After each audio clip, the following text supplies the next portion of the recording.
Hi, this is Bob Holcomb from Apex Automotive in Great Barrington, Massachusetts for Demand Studios. Today, we're going to change a brake light bulb. We're going to remove the two screws that hold the lens assembly to the vehicle. Most lens assemblies are going to be held in with screws and some sort of a clip. As you can see, this one just doesn't fall out of the car.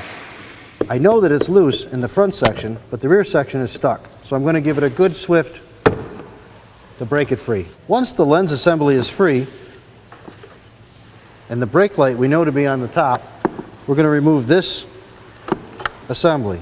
It's going to take some energy to remove this bulb from the receptacle. Wiggling back and forth with straight out motion is the best way. You can see the old bulb has some heat deterioration in the plastic, and it's also black on the glass. This is a sure sign that this light bulb has failed or is failing.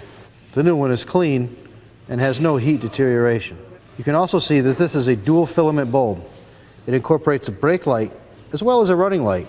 There are two filaments inside the light bulb. On most light bulbs, you're going to find the part number stamped directly on the light bulb. Some are difficult to see, but most you can determine. This light bulb is a 3157. Before we install our new light bulb, we're going to put on a little bit of dielectric grease. This helps promote the electrical contact and keeps away the corrosion. This light cannot go in backwards. You want to be sure there's no fingerprints or grease marks on the lens, as this bulb gets kind of hot. If you leave any foreign matter on the bulb, it'll melt itself to the bulb. We're going to put the socket back in the lens assembly.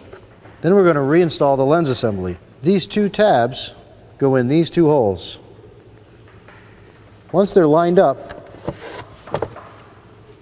we push it onto the car. We can now put in our two screws. And that's how to change the brake light in your car. And I'm Bob Holcomb at Apex Automotive in Great Barrington, Massachusetts for Demand Studios.